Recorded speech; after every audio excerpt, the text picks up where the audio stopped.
All right, welcome back. This is my story about brain surgery. Um, I got diagnosed with a brain tumor, ended up going to Johns Hopkins, to have surgery. The previous videos, I was talking in detail about, these different stages. So now we're at the point of I had brain surgery. This is my ICU stay. The first time standing up after surgery was very strange too. And I remember being so nervous, wondering if my legs were gonna work or if I was gonna feel my feet on the floor, if I was gonna be dizzy, if I was gonna be off balance. I was just scared to stand up pretty much. But the first time I stood up, my nurse was there. She helped me. God bless this one nurse. Her name was Jessica. She was a travel nurse. If you are seeing this, thank you. I remember she was engaged. She was about to be married in Atlanta, and her fiance was an engineer. So if she sees this, Jessica, I thank you from the bottom of my heart. So she helped me up, and I took my first few steps, and it felt good. I let go of her, I let go of the bed, and I just kind of stood there for a minute, and I was just like, okay, I can walk, So she paced the halls with me. This was like 3 a.m. We were just kind of walking and talking, and also another thing, when they do this surgery, they pretty much like scar up your nose. And so you have a lot of little cuts and stuff in your nose. And this is gonna be a little bit gross, but it's part of surgery.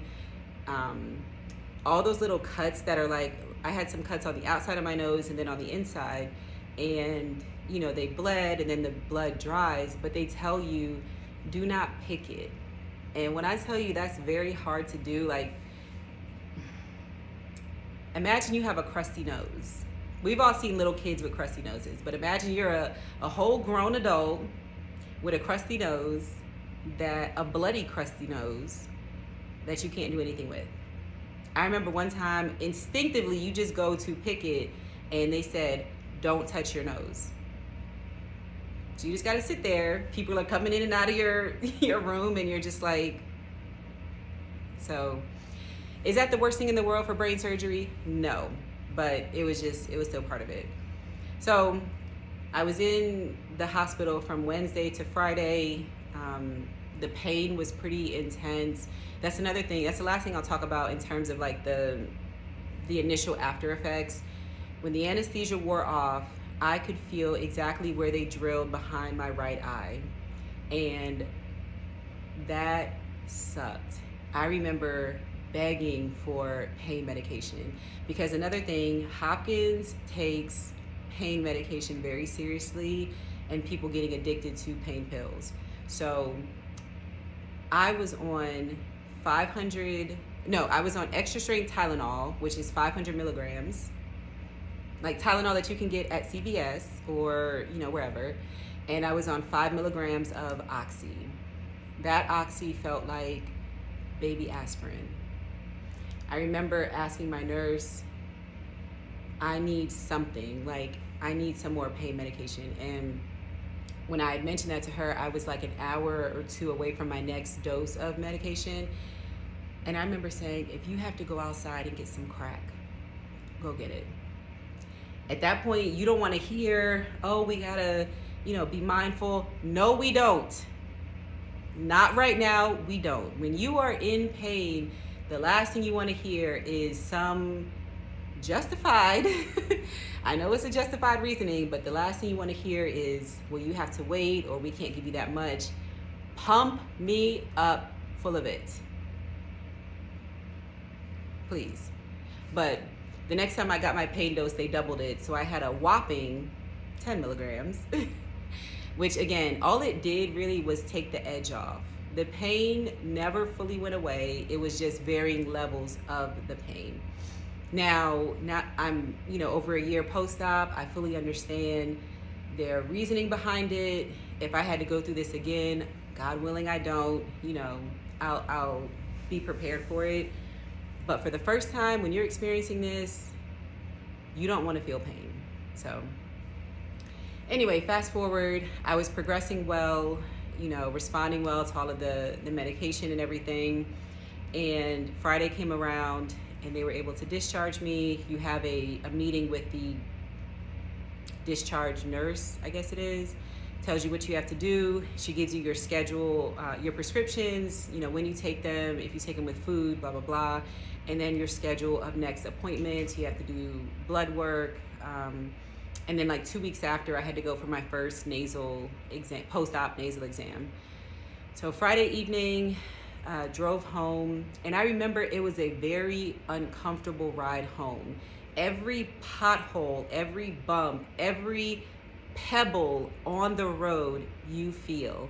And I remember, you know, my dad was driving carefully, but we're driving on the highway, we're on 95, and I was just like, if you could just go 5 miles an hour, like if you could just go slower, like, and he's obviously being careful, but everything you feel. So get to the house. That was also, I guess I should mention this, that was my first time taking a shower, because I was in ICU the entire time. Not because I needed to be. They wanted to put me in a regular room that Thursday, but they didn't have any rooms available, so I had to stay in ICU. And when you're in ICU, you don't shower, pretty much. They have nurses who come with wipes. Now, I will say something that you appreciate in the moment. The wipes were like actually washcloth size. They weren't like the small baby wipes. You know how some baby wipes are barely even wet? Like these, you could actually wring out, and they were big. So the nurse comes and like wipes you down and everything. And once the catheter is out and you can move on your own, then you can like kind of wipe yourself down and stuff. But Friday evening, we get to the house, and they told me when I'm going up the stairs to have somebody in front of me on the stairs and behind me, and to kind of hold on to the person or hold on to the walls in front. So did that, took my first shower. My mom was in the bathroom with me. She was just like sitting on the toilet as I was taking a shower, because you don't want to do any of that stuff alone. You cannot be alone after surgery. You have to have somebody there with you.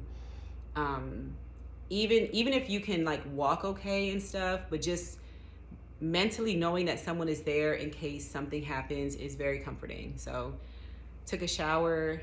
That first shower felt so good. The last time I took a shower was 3 a.m. Wednesday morning. And you're not doing much in the hospital. You're just kind of laying there, but you still feel like you just want to shower. So that was really nice. And then I just got in the bed. I didn't really have much of an appetite. My first meal was Friday afternoon at the hospital. Like I had some applesauce at some point, some graham crackers, but my first meal was Friday afternoon. And I could barely even eat that really, because my jaw was still killing me. It was rocking. So I got in the bed, just put a whole bunch of pillows propped up, because again, you have to sleep pretty much upright. So yeah, that was the start of really the recovery. It was nice being back in my childhood home and, you know, back in my old room, all of that. So I was with my parents for about 2 weeks, because during that time you also can't drive, and where would you have to go? Like, you just had brain surgery, sit down. So those first few days were rough. I remember Thanksgiving was miserable. I was in so much pain, and the prescriptions that I went home with in terms of the pain prescriptions were 5 milligrams of Oxy. I had 12 pills with no refills. I remember I got to Thanksgiving and I had 1 pill left. And we didn't travel or anything. Like, my mom just cooked, but I could barely eat, and I had 1 pill left. And I was in so much pain. So I'm like, do I take this pill? What do I do? I reached out to my doctor's office, asked for a refill. They said, no, we don't give refills. Go get some more Tylenol. And I remember feeling, it was like this feeling of being defeated. Like, I couldn't catch up to the pain. I couldn't get in front of the pain. It was just always there. The Tylenol wasn't working. It's just like, what do you do? So I knew at some point it was gonna go away, but I had no idea when. So yeah, those first 2 weeks were pretty rough. And yeah, now we're at the part where I go in for my first post-op nasal exam. So we'll end the story there and tune back in for the next part.